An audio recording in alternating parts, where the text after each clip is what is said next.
Tyler here. Normally I'd be copying some other internet stranger's supposed first-hand account that either disappeared from the web or fell into obscurity. But this time, I think I could be the only person who remembers this story ever being posted. This may have all just been a prank, but if it was, then it was a surprisingly elaborate one for a small gaming site from the mid-2000s.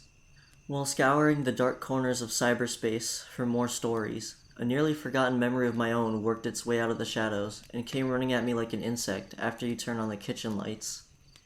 It's a small thing, a lost trinket of the golden age of an internet that wasn't as homogenized, and where content creators were trying to make their personal websites go big. An age where social media after MySpace was just on the horizon. Back then, I was a bored high school student still obsessed with gaming, and I'd check the internet front to back for any scraps or rumors about the latest Nintendo or Sony games in the pipeline. For maybe around just a month or so, one of my many sources for information experiences was a site called Game Hobby. That was the name, simple but effective. From what I can vaguely recall, it was run by just three guys a little older than me, fresh out of college and looking to make a name in gaming journalism by showing that they had the talent and motivation to pull off an independent media channel. Unfortunately, I don't have names for any of them because they all only went by pseudonyms, typical aliases you'd find on a forum of the time.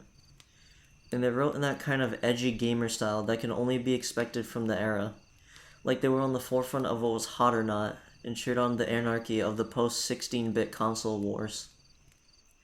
The guy that ran the site created and maintained the design and wrote often sardonic editorials on the latest news and disappointments in the gaming world. Another wrote reviews for console releases, and as is typical, was very hard to please. The last writer is the person we're interested in. He was more nostalgic, and liked to share stories of gaming memories, chronicling his experiences growing up with the classics, and what they meant to him and his friends. He would also interview other like-minded gaming history buffs, tour private collections, and seek out auctions and sales for rare games. He had a soft spot for arcade games in particular, calling his youth spent in a local arcade the best way to possibly experience childhood, all while lamenting the sad death spiral of this segment of the industry. Very dramatic at times. Assuming he's still around, I wonder what he'd have to say about the fact that arcades do continue to operate almost 2 decades later. Anyway, this isn't about the website itself. I want to share just one lost story, which was among the last published to Game Hobby before it went offline. I know, that always happens, doesn't it? Like some sinister plotting power behind everything spends all day looking to disappear any information that leaks concerning something never meant to be discovered. Actually, according to the last archival snapshot taken off the site before the domain name expired, stories continue to be posted for another 3 months after the one I'm talking about went live. However, there was a serious lack of effort from the arcade author near the end, who went by the unassuming alias Red Bird. The other 2 writers also showed a drop in quality after the story was posted. This is anecdotal, but I think they were convinced Red Bird was just making up crap for internet points, and a disagreement may have resulted that signaled the end of Game Hobby's attempt to make a mark in the online journalism sphere. It wouldn't have helped that Red Bird made a sizable investment of time, money, and risk to tell a disturbing tale. Whatever happened, I do remember reading the arcade story when it went up, being terrified of it, and then sort of brushing it aside as fake after it was removed from the site, without explanation within a week of its posting. But after I suddenly thought about it again all these years later, I began searching my hard drives for any backups I might have made of it after the Internet Archive failed to give me a snapshot of the article in question. This may be strange, but I back up pretty much every unique story, picture, video, or sound file I find on the web, whether that means downloading the files or an entire page, copying text, or just doing a screen capture, simply to make sure the obscure won't disappear for all time.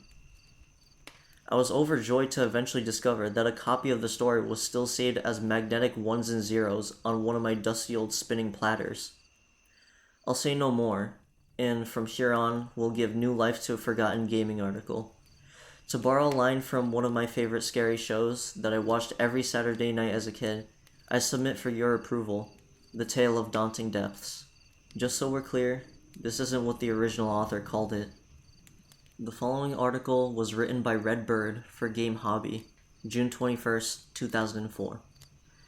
Gaming was born in the video arcades of the 1970s and 80s. It wasn't until home computer technology reached the point where consoles could replicate and then surpass what the internals of a wooden cabinet put on a screen did these once beloved meeting spots of teenagers and college students begin to die out. As you readers know from my continuing series that keeps me on the road and takes me across America in search of rare arcade games and the old or abandoned venues that once housed them, I value a good story as much as I do a good title. And while I have yet to stumble upon my white whale of a tale, an emptied husk of an arcade that inexplicably has one single machine left inside and running, I may have recently stumbled upon the next best thing. But I warn you, there are aspects of this story that many will find unbelievable, or hopefully terrifying. If I was just making all of this up, I would publish this story on April 1st or Halloween. Not in all my years have I dug so deeply into something, or typed with trembling fingers as I recount an experience. Arcade gamers, the dying breed that we may be, are always trying to stretch a quarter and get to that next level. Fans of Game Hobby, this is the next level. It began when I had returned to Western Oregon, around the Salem area, for an ongoing project. I'd been checking out small towns that once had an arcade on or just off their main street, and then doing my best to find the adults that once frequented the establishment, or even better, knew the owner if they were still around. The nostalgic surge of dopamine I get when I have a chance to document the Saturday nights of decades past is something I'll never tire of. Painting another visual of the sights and sounds of hairsprayed teens in denim getting high scores under neon lights, with the knowledge that there was a time and place when such scenes were very real is what I live for.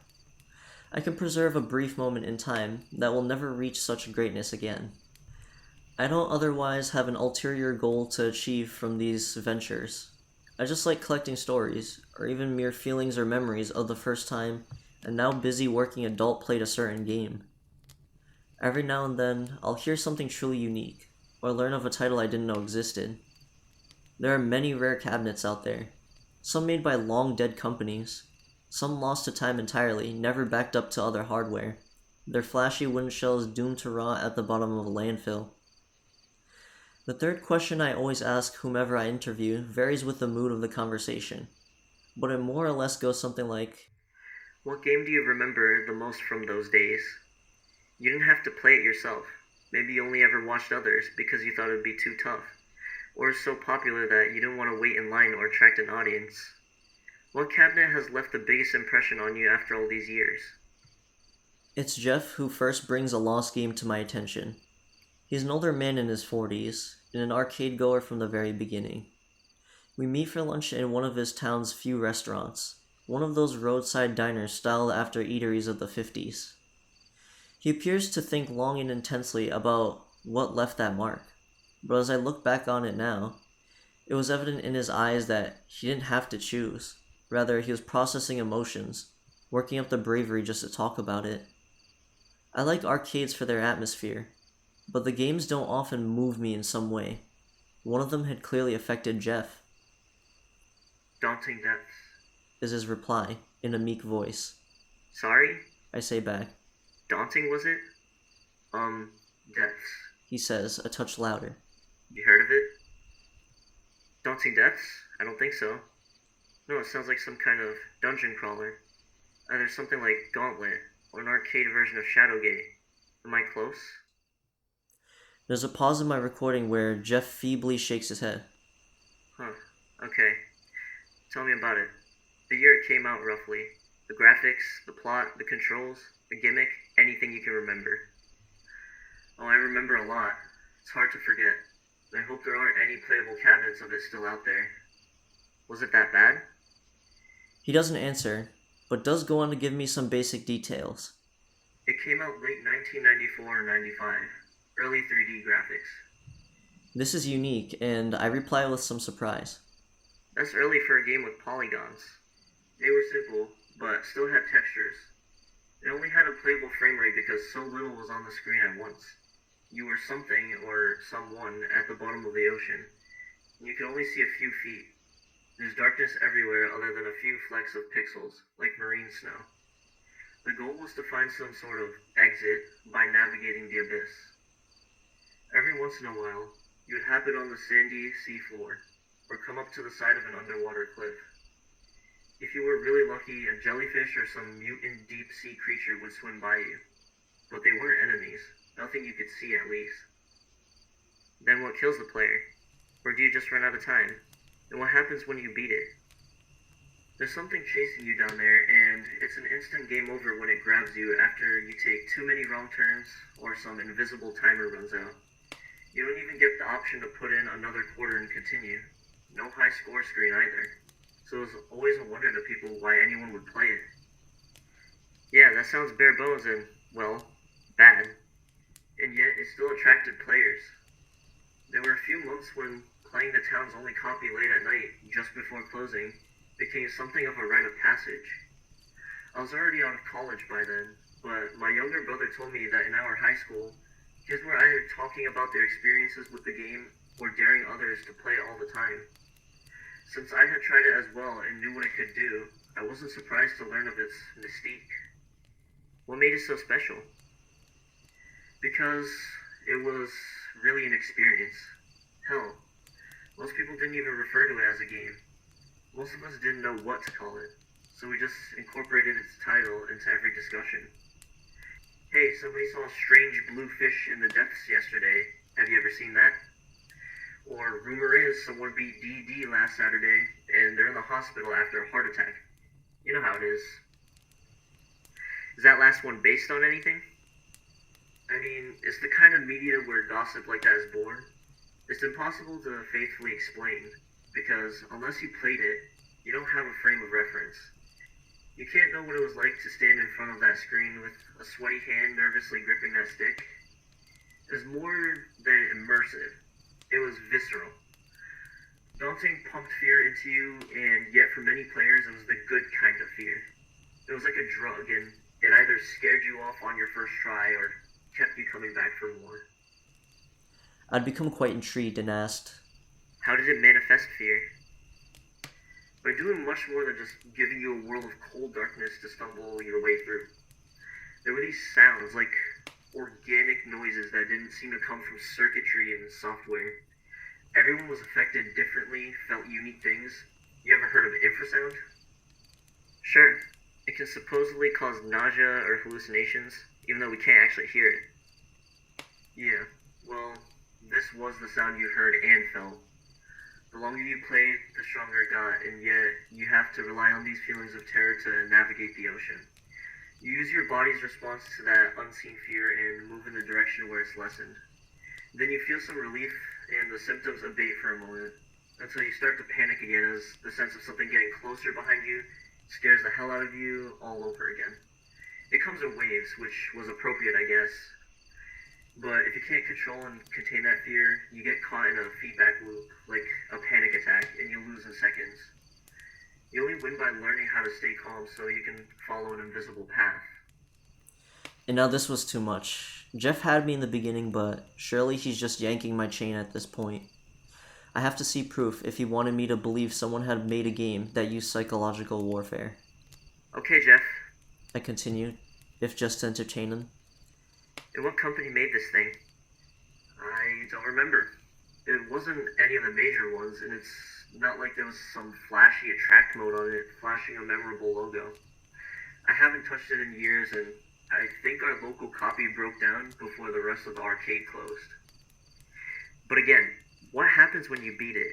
Does it have an ending? He looks at me without conveying any emotion and answers. I don't think I've seen anyone win. At least not around here. There are always rumors that someone did it, but no one ever caught a name. And trust me, we're a small town, so if someone did manage to do it, they would have been famous. You know, just a little bit. Well, it makes for an interesting story. Well, there's nothing I love more than the search for a rare cabinet or even just a ROM board. I don't really have enough to go on to start another one of those quests. You don't believe it's real. I get that. Jeff levels with me. But you don't have to hunt it down. I can give you the guy's phone number, who lives just a few blocks away. He pulled the board from the town's broken copy. Assuming he still hasn't found a buyer, he should still have it. At this point, I'm not sure what to think. Was the game actually even real? Even if it was, finding a copy was never this easy. My skepticism fading, I ask him one last question. If this game's so infamous, if just locally or regionally, why would it be so hard to sell? Jeff shrugs and states, It's not like the game is so great, a vacuum, without the proper hardware that makes it special. There was something inside the cabinet that made what it did to players possible, but that's all I know. And I expect that no one around here has managed to copy the board or restore the whole thing without some expertise. It's just a chunk of solder and PCB. I take the phone number and thank Jeff for his time. As I head out of the diner, he suddenly feels the need to part with a word of caution. I was no longer recording, but I remember what he said clearly. If you keep looking into this, be careful. A machine like that, it might need proper calibration and maintenance to function safely, if it ever truly did. Any working cabinet still out there may be degraded and dangerous. I tell him that I always respect the craftsmanship of the hardware, and I've handled hundreds of arcade games. He doesn't look very assured. After a quick phone call, I'm already meeting with another local who knows all about Daunting Depths. This isn't how I pictured the day going. I had planned to be driving to the next town over, gathering more stories. Instead, a game that I hadn't heard of that morning had upended my schedule. But it was worthy of a special investigation, if just to confirm or disprove the existence of an electronic curio. This brings me to Trevor, who has a garage full of shelves of arcade boards archived in anti-static bags. He doesn't want to be recorded, but that's okay with me because this guy is a guru.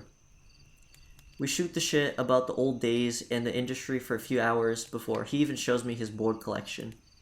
At which point, I feel like I had gotten so much out of the meeting so far that I nearly lost interest in the whole Daunting Depths mystery. But then he rekindles things when he gets to talking about it, and he knows more than Jeff. The company was called Emden, headquartered in Salem, just 100 or so miles away from us for the length of its short existence. As far as anyone knows, they only produced one title, and it doesn't seem that it reached a wider market.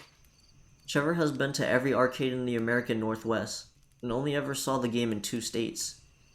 Furthermore, it showed up exclusively in smaller towns, and he believes he saw maybe a grand total of 12 cabinets.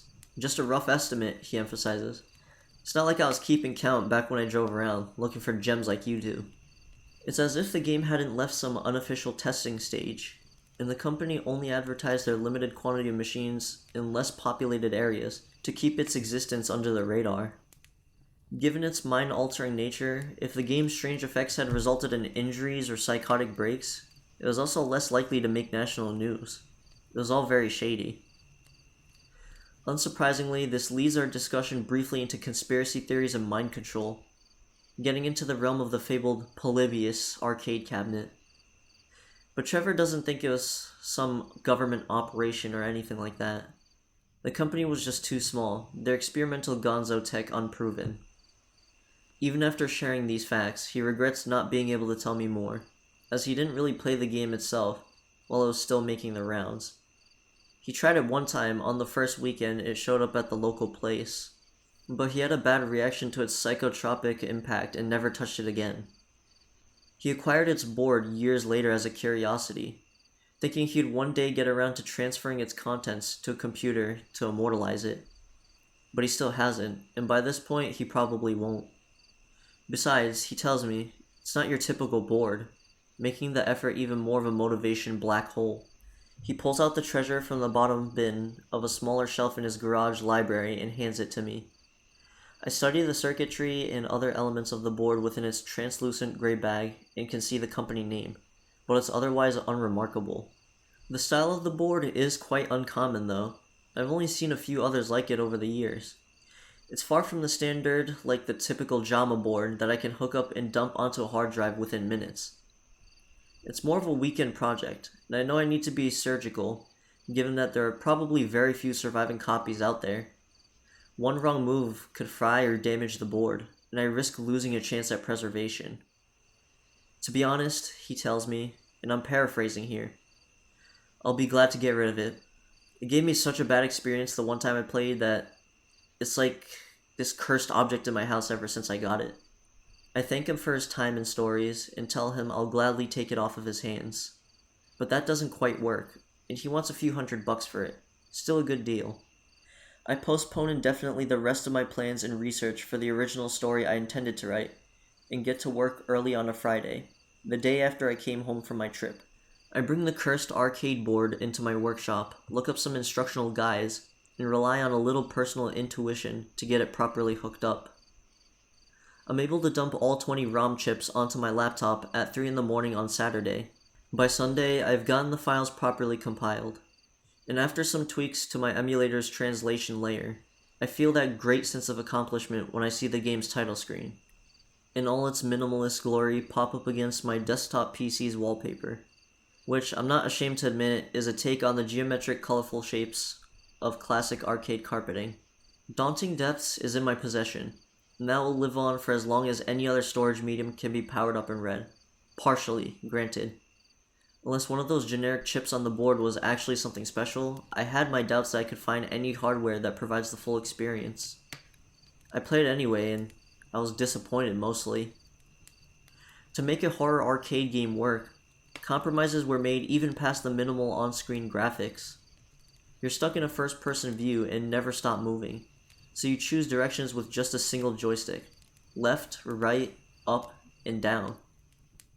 I only find one button input, which activates a brief speed boost useful for escaping from a game over, if only for a few more seconds.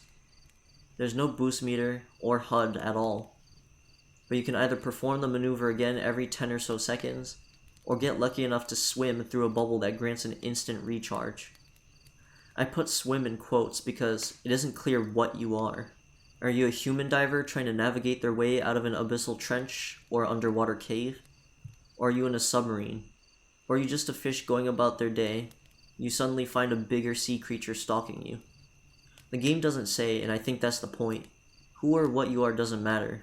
This experience really is just about the, experience of being chased by unseen terror. Use your imagination. When you're not passing by the occasional low poly rock, coral, or other swimming sea life, you may find yourself in long stretches where the screen would be solid black, if not for the marine snow and dim glow of the CRT. This makes navigation impossible and up to luck, so you must need the additional hardware that can allegedly guide you, using fear itself to find your way. Other than a subtle swimming sound, you can only hear a faint heartbeat that gets faster as the thing behind you grows near, so at least you know when you're about to lose. If you're seconds from being grabbed, the game lets out one of those digitally distorted monster roars.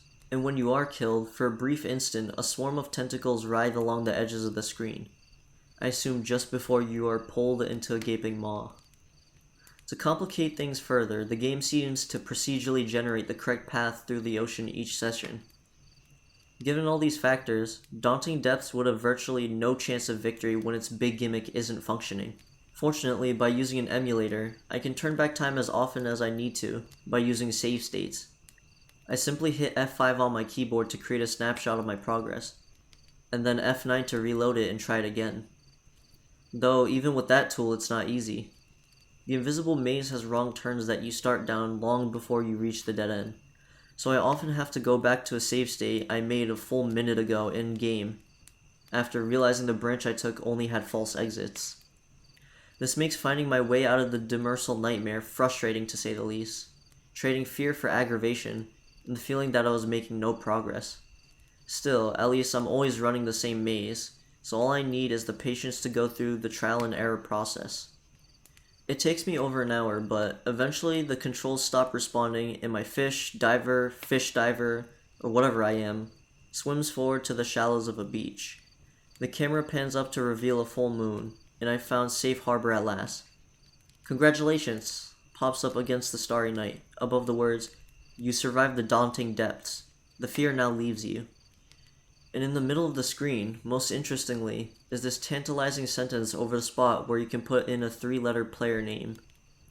A cash prize of $1,000 may still be available if you are among the first 10 players to survive the nightmare. Your initials will create your unique prize code. Be sure to write it down.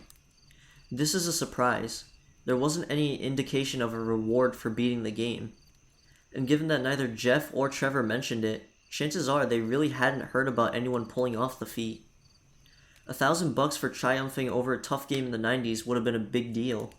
Not only because that was a decent chunk of change back then.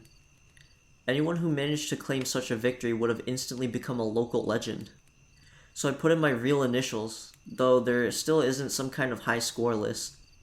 A 9-digit code of numbers and letters appears on the screen long enough for someone with a pencil and notepad to copy down. I just take a screenshot. Accompanying the code is an address to mail the digits initials to, so that the $1,000 can be claimed. As Trevor had said, the address for the business is in Salem, Oregon. An expiration date on the prize isn't shown, but of course it isn't still available.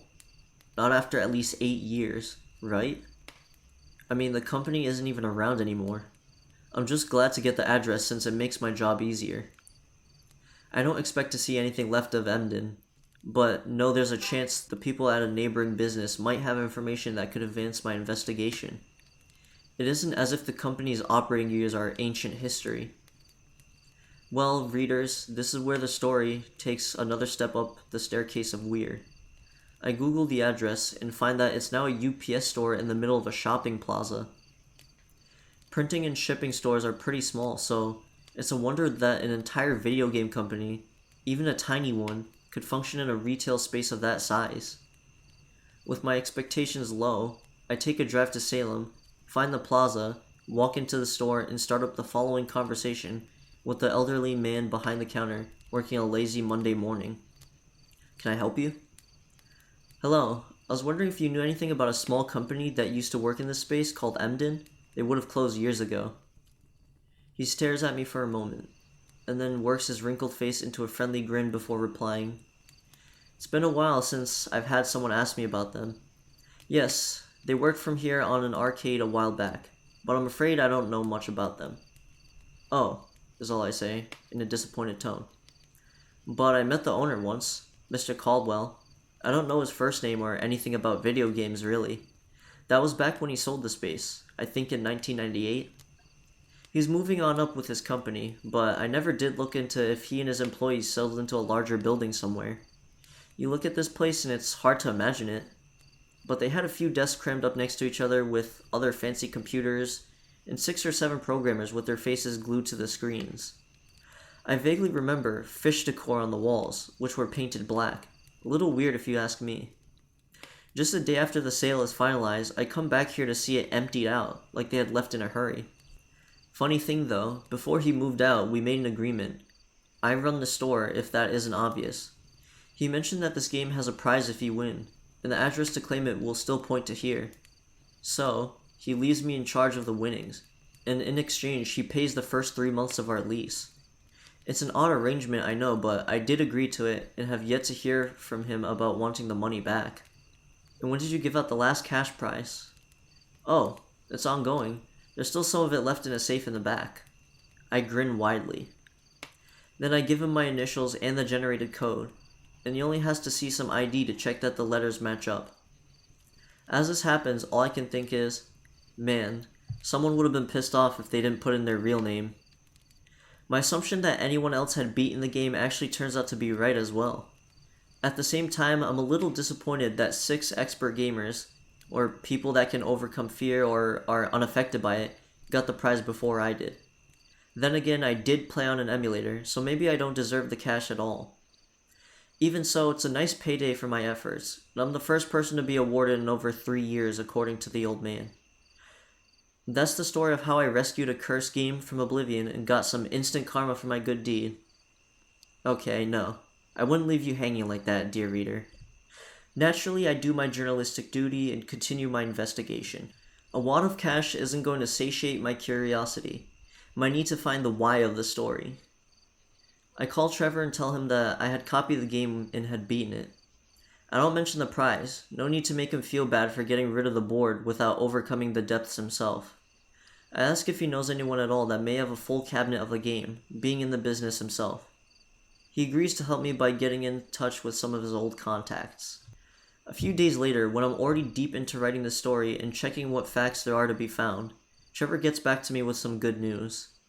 One of his long-distance pals, who has the room to collect entire arcade machines, does in fact have a copy of Daunting Depths.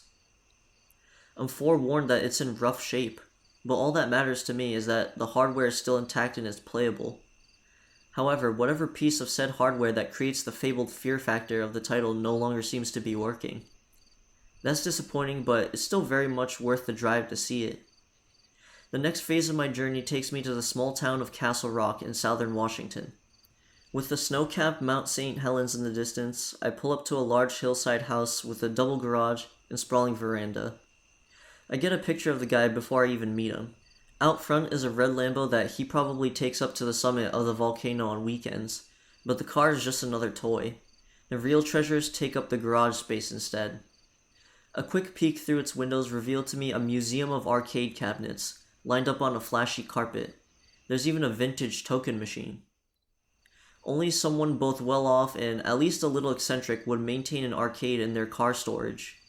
It would be easy to say that he is more serious about this sort of thing than I am, but when you have enough money, you can turn anything into just another fun side hobby. Steven comes out of the house wearing sunglasses and greets me like we're old friends, even though he's younger than me, looking fresh out of college and with nothing better to do in life. He's pretty chill, and after I decline his invite to join him in the partaking of a few substances, I find myself bombarded by questions about arcading back when it was still a proper scene. It turns out that he's never actually been to one. Rather, he had seen a few scenes in movies from the last couple of decades and decided that making his own arcade in the garage was worthy of both his time and money. After all, while his parents still own the house, they rarely come by anymore, and the space would otherwise go to waste, while a Lambo still sits in the driveway. And besides, he tells me, Dad always told me to invest in something. Might as well be stuff you like. I chose game cabinets. It's all fun and casual between us, and I feel like I'm back at my university. He gives me a tour of his collection, and while he usually keeps the units off to preserve their screens, today he hits the breaker and brings them all to life for his guests. Sometimes I let them run for a bit at night, he remarks. I love being in there, surrounded by the colors and sounds of some idolized past. All I need are a bunch of mannequins dressed up in denim like teenagers from the 80s. Sure, that's cool and everything, but where's Daunting Depths? He answers that question with, it's not one of the classics, and like I told our buddy Trevor, it doesn't even really work. But I've heard the stories about how it makes people feel. I guess whatever hardware that makes it happen is hard to maintain and breaks down easily. And then he slips in some new information by adding, I think it has something to do with not replacing the oil. The oil? I wonder. Yeah, I'll show you. He leads me back into his family home where he currently lives alone, and we go into a spare bedroom or something like that. It would be empty if it wasn't for the dozen or so arcade cabinets in various states of disrepair, all of them covered in plastic tarp. These ones do work, mostly, Steven explains. I don't buy them if they don't turn on since I don't know anything about fixing them, but these are still in less than ideal condition. Not display quality, but I still like them. He pulls off the tarp on a machine in the corner, and at last I lay my eyes on her. The rare title is held inside of a solid black cabinet, other than the spots where the paint has peeled off or chipped away to reveal the balsa wood underneath. On its side are the words, Conquer your deepest fears, in the Daunting Depths. They're above 8 tentacles coming out of the black, reaching out to grab the viewer like they do in the game.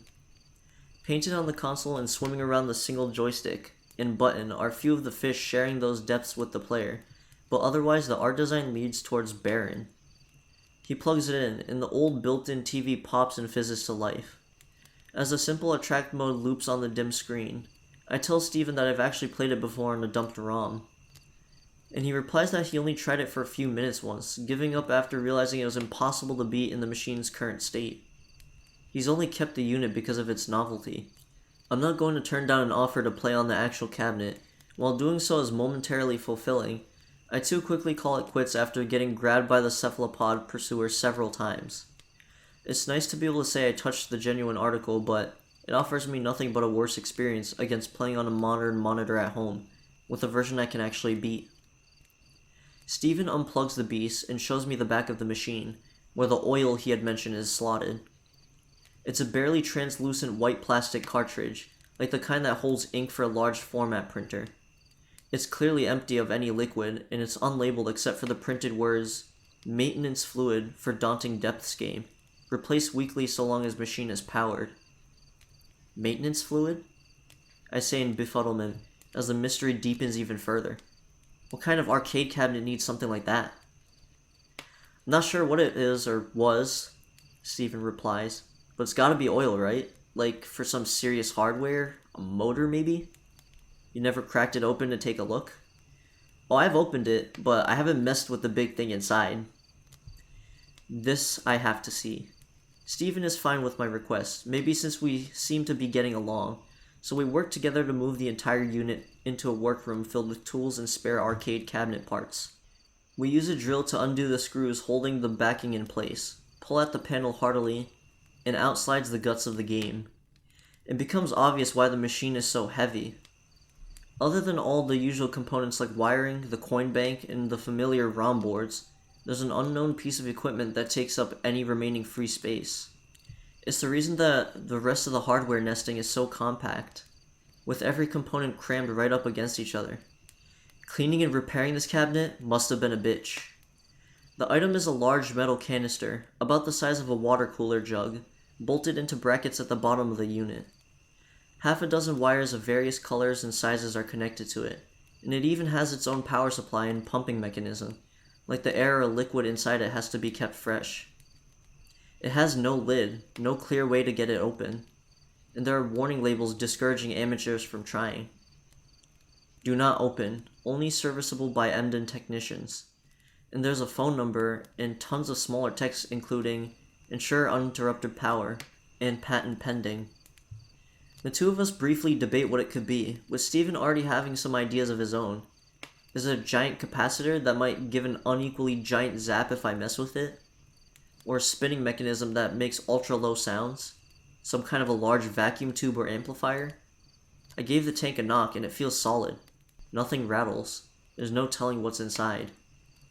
"I would have tried to open it earlier," Steven says, "but it never felt right, doing it without consulting some, I don't know, arcade expert?" I'm not sure if I count as one of those, but my personal curiosity is itself dauntless, so of course I encourage him. We'll find out together, and I'll include him in what might become one of the internet's craziest stories. After all, we know the machine already doesn't work, so what do we have to lose? We are looking at the metal heart of the game. We have to see what makes it tick. The wires and tubes all go straight into the tank, and the entry points have been soldered close. There's no option but to cut them off. Afterwards, we carry the stainless steel container out to the backyard, as good a place as any to break it open. And we quickly exhaust all the more elegant options. It's too tough to get into with solid tools. Even the diamond saw barely leaves a scratch. Luckily, my host just so happens to have an acetylene torch. He has every other power tool you can imagine, so of course he does. Lacking the proper face covering, we put on sunglasses and take flame to canister. Keeping the bright fire in place does the trick, and pretty soon a portion in the middle of it turns orange and is cut apart. But I wouldn't call it a success, since what follows is utterly disgusting. The instant we open up a hole an inch wide, we hear liquid sizzling and lay off the torch. Out pours an inky concoction of the foulest smelling rot my nose has ever breathed in. To describe decay as a sickly sweetness does no justice to the putrid fluid that emanates from the container. It's as thick as oil and smells like it went bad years ago. Seeing that we had definitely just unleashed toxic waste onto a patch of Steven's perfectly cut grass that would assuredly die in hours, we back off and wait for the top third or so of the tank to drain out. He runs into the house and comes out with a box of baking soda, which he spreads onto the mini Superfund site like clumps of snow. "It's all I have," he explains with a shrug. After a while, I hold my breath and seal the hole with several layers of duct tape. We drop the tank into 3 trash bags, and he's nice enough to let me use his washer to get the stink off my clothes. Whatever the hell was inside of that thing, it wasn't worth draining the rest of the muck to get to. As the sun begins to set and it's time for me to get going, enough hours have passed to let us laugh about the whole incident, and we chalk it up as one of those, well, that happened and we won't talk about it again, experiences. At least the mystery of what was inside of it was solved. Sort of. He wished me luck with the story and I head home. The highlight of the trip was getting to spend those last few hours in Steven's personal arcade. I got to check out games I hadn't seen in many years, and we played a few two-player titles. It was a good distraction, but inevitably my thoughts returned to Daunting Depths. I was, of course, far from satisfied. In fact, I wasn't even sure I would make this public if it had all ended there. I'll always do everything I can for my readers. I'm not gonna leave you hanging if I can help it, so I know what I have to do. It's time to expend all of my resources and knowledge into finding a fully functional copy of this stupid game, even if there's only one of it left in the wild. I get in touch with everyone I know. I have long conversations with Jeff, Trevor, and Steven. I speak with their friends and old acquaintances who could have a cabinet, know someone who does, or saw it at some auction somewhere. I call current and former owners of arcades across the Northwest, and I look for anyone that once worked for Emden, but to no avail. After a month, any possible leads have run dry, and there's nothing left to squeeze from these three guys who had gotten me to this point. I give up, shelve this article, and another week goes by. And then, out of nowhere, I get an email one night. I don't know who sent it, or if they had been in contact with anyone else I had talked to at that point in the past. We never met, but I have suspicions right away that this person's higher up in the know and above us. An industry insider, a government employee. Hell, perhaps they worked for Emden.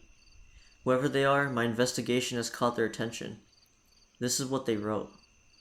Are you the journalist looking into Daunting Depths? It's about time someone did. I've tried to get others to look into it, people who could write a story and convince the skeptical that it's real. There's no conspiracy here, no secret organization covering it up. It's simply too small for anyone to notice or care. It didn't happen in a big or important enough place. If you're the one who wants to broadcast the existence of this game to the world and be responsible for the consequences, then give me an address, a P.O. box, whatever works for you. I'll mail you directions to a place and the key to get in. When you pull up to what you think is the wrong building, that means you've arrived at where the last known working machine is stored. It's still plugged in and inside a utility closet of a certain venue once owned by Victor Caldwell. It's where he got his start, and enough money to create a small, short-lived, mismanaged media company. You'll understand when you see it. Caldwell never should have gotten into game development. He created a one-hit wonder of a gimmick that proved impossible to expand upon or mass-produce. It had a short shelf life. Its components will always break down. He liked deep-sea exploration. He'd frequently leave the office for long stretches, even during the production of Daunting Depths, to go on his little adventures. Always trying to find an inspiration for a new game that he'd never make. Trying to recapture this eureka moment. The first time he ventured down into the deep, he found something big enough to give him the idea to change professions. Terror, maybe. The first instance he truly felt in his life. And he wanted to share the feeling of the abyss with others, through an interactive medium. It had to be perfect, as close to a genuine approximation as possible. Don't take it lightly. We buried the incidents, but the game put several people in the hospital. It permanently changed others, although I'm unaware of anyone who lost their life to it. Other than Caldwell, in a way. He vanished a month before the company shuttered, just after the move. What's left of him is probably at the bottom of an oceanic trench. How far you're willing to go to find the truth is up to you. Unplug the machine if you want when you're done. Tear it apart for all I care. You're my chance to put its fate in someone else's hands, to free me from thinking about it and always driving out there to replace the oil for the sake of preservation. I hope you get a good story out of the trip. I don't hesitate and respond within minutes. It all sounds too good to be true, as much as the email forms a pit in my stomach. They were obviously close to Caldwell at one point, probably an employee or family, maybe an investigator. An old brass key arrives another week later, buried in the packing peanuts filling a shipping box. The directions and address point to a town on Washington's coast. I don't Google the address or look into it at all before driving off. It has either slipped my mind because I was so fearfully excited, or my subconscious demanded that I go there and be surprised for the sake of building suspense. My journey brings me to Long Beach in the southern part of the state, one of its few towns along the Pacific Ocean, none of them large. It rests on a large, narrow peninsula. and it's a place I've never visited that has little more to see than other harbors. But just north of the town and a little further inland, there is something that sticks out. Surrounded by overgrowth and nearly empty roads is an out-of-place and very small aquarium. It's run down and falling apart with a cracked and weedy parking lot. A faded sign features the words, Caldwell Aquarium, and close-ups of several colorful fish. From outside the main gate, locked shut, I can see enough of the building to get a good estimate of its size. The whole piece of land is no bigger than a small department store. There's a single large dried-up external enclosure that could have once held a couple sharks at most. The operation that ran here was more of a minor roadside tourist attraction than some reputable marine science institute. The key that was mailed to me opens the lock on the front gate, and after I make sure that there's still absolutely no one around watching, I push at the creaky iron and proceed. The front glass doors are covered by cardboard, and the key works on their lock as well. Before I go in, I read the posted notice tape between official papers about the building being condemned. The Caldwell Aquarium will now be closed indefinitely while we work to rectify issues with water contamination. Thank you for your patronage over the last 16 years. It doesn't look like they fixed their water problem, but judging by the lingering smell around the area, they may have left some fish behind to rot. But the overcast sky that followed me all the way from home begins to unleash a sudden rainstorm, so I go on inside. The aquarium is thoroughly emptied out. There are no murals, signage, or pamphlets to be found anywhere. The interior is in rough shape, with broken tile and peeling blue wall paint. The acoustics are such that the rain pouring on the tin roof echoes about the building, and it's dark enough that I have to navigate with a flashlight. I make a round of the tour loop and go past the square holes in the walls that once held fish tanks, finding nothing of note. This is not the kind of building I'd ever expect to house an evil arcade cabinet. To make things stranger, the aquarium closed before Caldwell made his game, so someone had to move the machine here and keep the power running years later. My mysterious benefactor. I should have tried to get more information out of them, but at least they pointed me in the right direction. They mentioned a utility closet. There couldn't be that many to check. I opened several staff-only doors to empty rooms and supply closets. The rain outside comes down harder as my search goes on. I return to the observation room that once gave a crowd a look through a glass wall at the enclosure outside, now partially filled with the putrid green algae-infested rainwater. The glass is yellowed and dirty, and the carpeted material that covers the amphitheater seating is peeling and damp with mildew. There's a door at the opposite end of the hallway entrance that I haven't opened yet, and as I approach, I begin to hear something. It isn't loud, and it shouldn't be audible over the rain. It's low and rhythmic, almost pounding. A heartbeat that I can somehow feel in my head. It pulls my legs forward, demanding my attention. I open the door slowly, and I see the room beyond. It's eerily similar in size to a prison cell, and now I can hear the gentle hum of idle hardware. There's a light switch, and I flick it to turn on a single bulb hanging above. The room holds pump controls for the enclosure, a circuit breaker box, a floor drain, a single empty shelf, in the middle against the back wall. Daunting Depths, running and displaying its title screen. I'm so focused on the find that I'm startled when water leaking from the rotting ceiling lands on my shoulder. I can still hear the heartbeat, and it's not a digital sound coming from the game's speakers.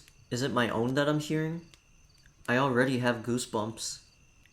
It isn't the anticipation and excitement of finally finding the game in its full form, some version of my white whale, that is drawing me in. It's as if some base instinct has been hijacked and I'm being lured closer by a dangerous anglerfish. If it was like this is in the past for some or most of the arcade goers, it's no wonder they became so engrossed in what appeared on the surface to be a simple game with basic visuals.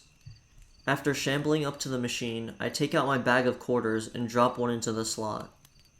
The title disappears and the game begins to auto-scroll on the seafloor. I grip the joystick, and when my palm wraps around its metal cover, my hand starts tangling. There's an electric current going through the controls that wasn't there with Steven's copy. Is the machine faulty? If the voltage goes up and electrocutes me, the muscles in my hand will contract around the joystick and make it difficult to free myself. Still, I risk playing. I can't turn back now. I settle into my typical stance, like I'm back home and on the scene as a teenager, on another Saturday night with my friends. My bag of quarters is placed on the console out of habit. I don't even know yet if I'll have the stomach for a second round. I hit the boost right away so I can start recharging. I become used to the depicted deep dark on display, so this isn't a totally new experience for me. Or maybe it is, because less than a minute goes by before I begin to feel the effects. It's not all in my mind. I really do feel terrified as an unseen predator gains on me. It's total and primal, like some ancestral memory has been awakened. Early humans pursued by forgotten monsters so frightening that they left an indelible mark in our genetics. And yet I can't let go. If I do, I'll get a game over in seconds, and I don't want to know what that feels like. It's inevitable, but my survival instincts still want to delay it as long as possible. I evade capture and then do so 4 or 5 times more. I fall into the tempo of the gameplay, but it will get tougher the longer it lasts. I haven't had nearly enough practice to conquer Daunting Depths in real time. The craziest of all is that the navigation through fear element actually works. I can't put the feeling into words. It's likely something I'll never experience again. But being in the now and having that frame of reference Jeff mentioned makes all the difference. You don't even really have to look in various directions using the joystick to find your invisible path out, so there's no need to waggle it about. You can simply survey with your eyes and feel the response. Hell, I would go so far as saying that merely thinking about which way to go can invoke a positive or negative gut reaction. I have no idea how that's possible, but I swear it is. It's difficult to progress, but the game is still fair and beatable. It won't cheat, you lose from mistakes. Concentrate, keep your cool as much as you can, and search efficiently.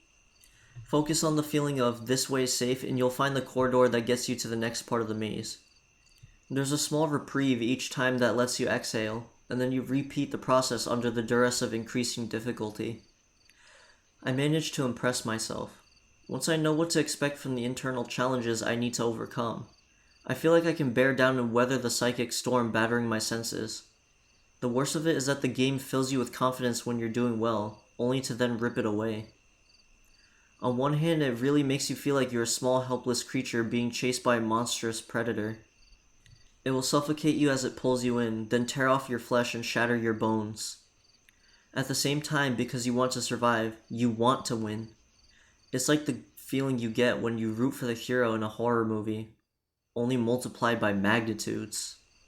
With my body soaking in adrenaline, my sense of time is skewed, but roughly about halfway through the game, new effects started showing up. Or do they? It's hard to say what's in my mind and what is genuinely fear feature. Whatever the mechanism, I begin to hear whispers and a quiet chorus of screams. Auditory hallucinations. In the game's endless sea, shadows of nondescript human faces, contorted in horrific pain, flash in darkness as the heartbeat sound is always getting stronger. Playing the toothless copy on my home computer was such a different, plainer experience. And then there's the increasingly powerful cicada-like noise. It's similar to what bugs put out, but only in a much lower pitch. The reverberations fade before growing painfully loud again, and so much of it is on the low frequencies that it's as if you're standing next to a giant subwoofer while you're playing. You can feel it rattling in your gut, filling you with paranoia and nausea. Because this messed up game isn't already doing enough to put you through a nightmare. Try as I might, this is my first time playing Deaths as it was meant to be, and I'm simply unable to withstand the onslaught a few seconds into the sounds of beating war drums. I still can't tell if I imagined them, or if the game generated the effect.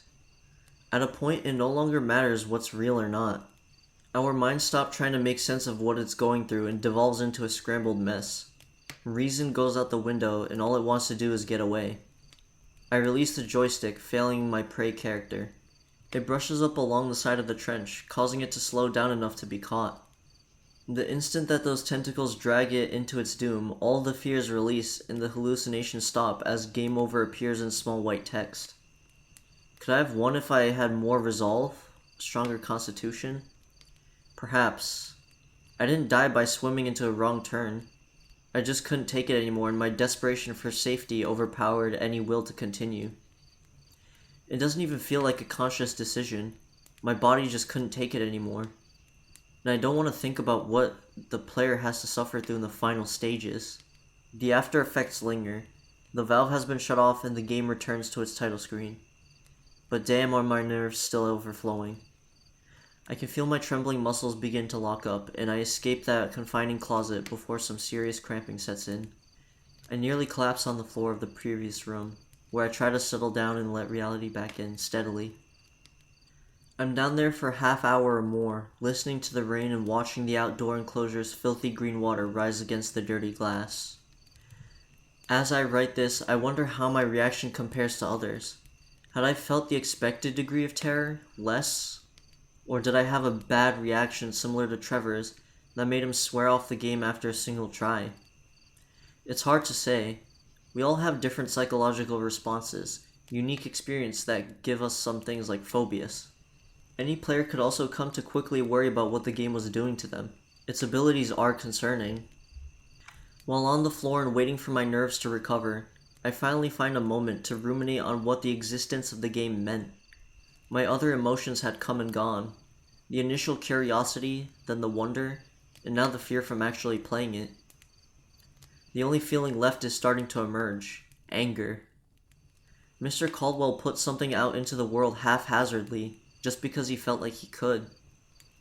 I feel like Dr. Malcolm from Jurassic Park as I start criticizing the abuse of science Emden put on display.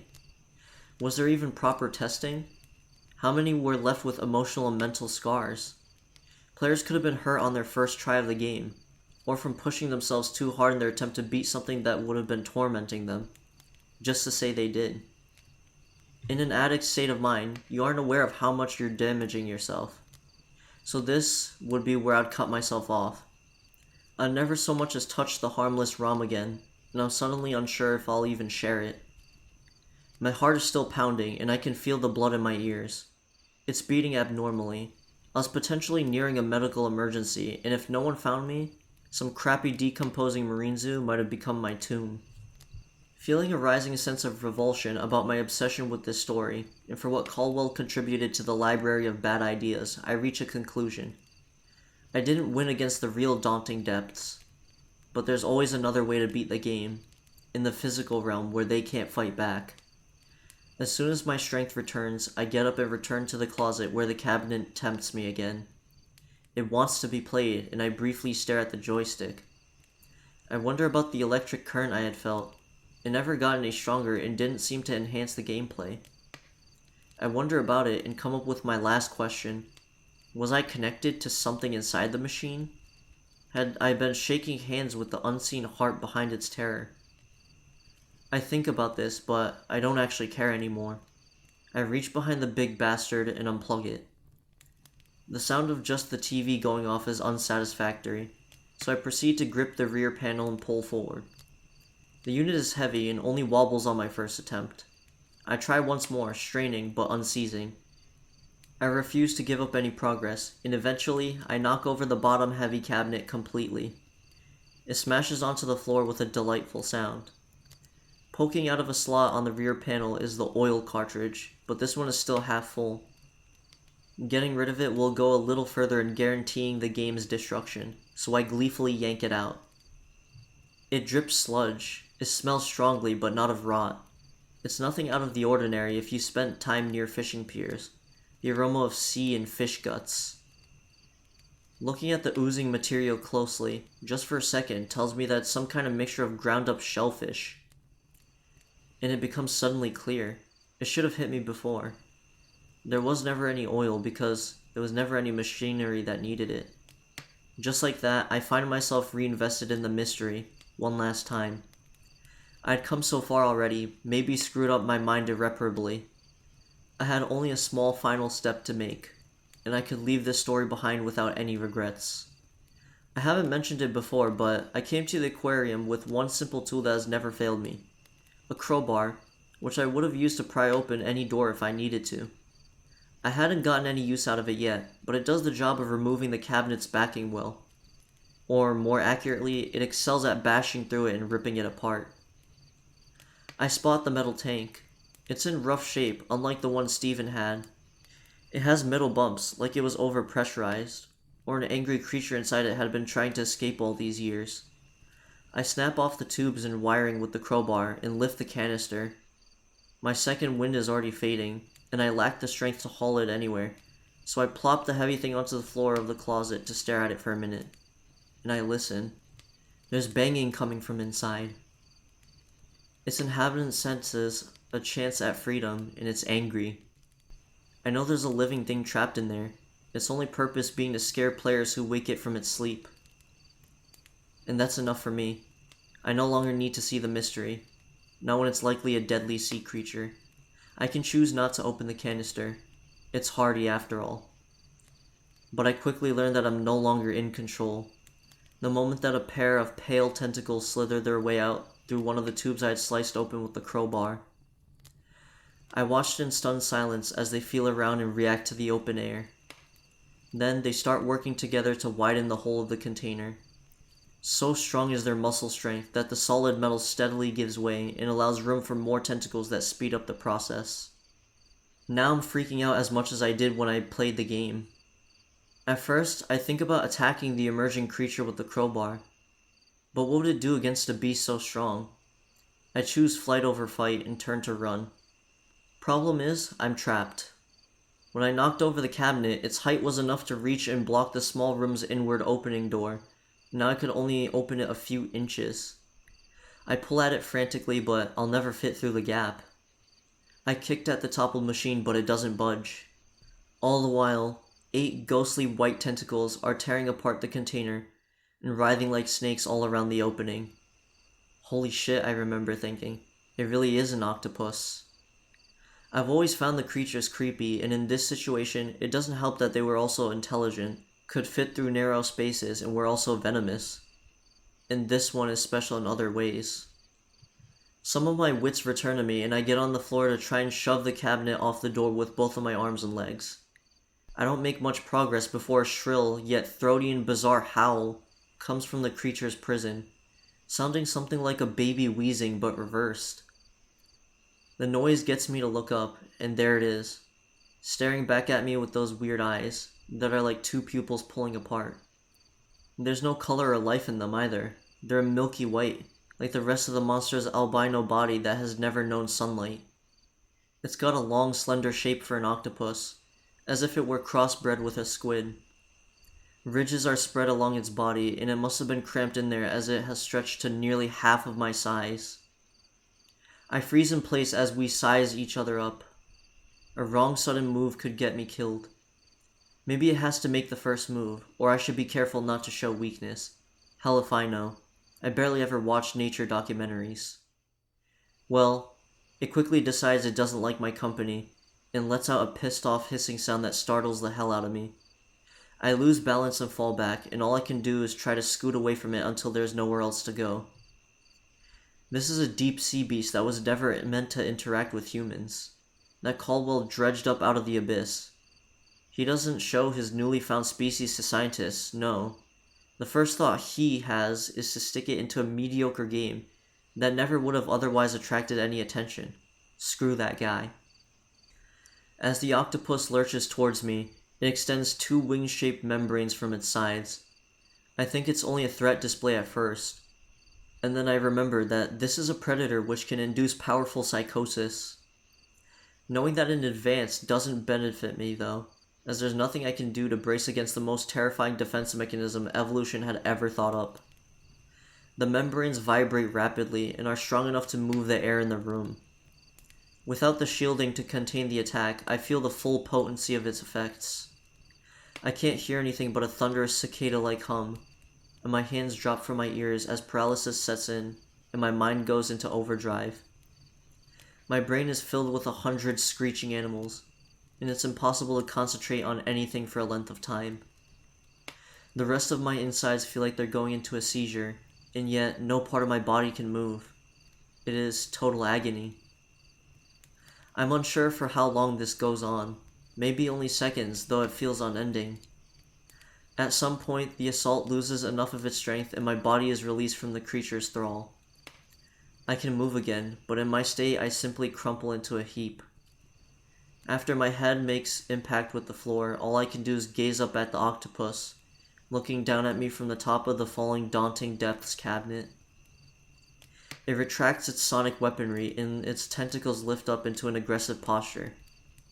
I'm dead, is the last lucid thought that comes to me. And I black out. If I'm not already dying, then I'm at the mercy of the mollusk.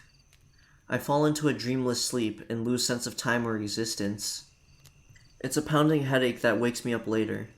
My stiff arms gradually begin to move again, and piece by piece, my groggy, dehydrated, starving husk of a body slowly manages to get up. The closet's light is still going, and any liquid the octopus tracked has long ago dried up, like the blood running down my nose.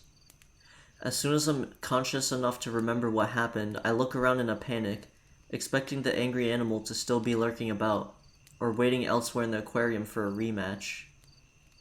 Relief washes over me when I discover that the closet's drain cover has been forcefully removed. Glory to the octopus, intelligent and squishy enough to escape through a narrow pipe. Odds are good that it made it to the ocean. Under a clear pre-dawn sky, I get out of the building and return to my car, now covered with leaves. The engine starting feels like a minor miracle, and the radio's clock reveals that it's just past 5 in the morning. I had been out cold for over 14 hours. No wonder why I was in such pain. In a stupor that will last for several days, I stop at the first McDonald's I find, fill my face with cheap breakfast food, pop some aspirin, and then finish my long drive home.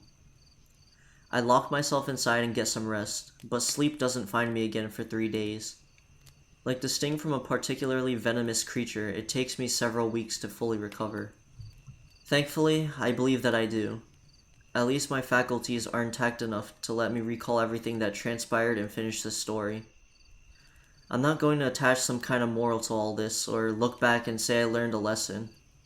Sometimes weird shit of our own making just collides with someone else's weird shit, and you're simply glad to have survived. If you haven't learned anything either, then go out and look for Daunting Depths on your own if you want. Just don't expect to have the full experience. With any luck, all that remains of the game is wood, PCB, and a few bad memories. Thank you for coming along this journey with me, readers. Alright, fine. There is one last thing I do still think about. I'm sure the octopus didn't have to spare me. Could there be a chance, however small, that it was grateful I freed it? Maybe we could have even been friends. But I have no plans to go on looking for it.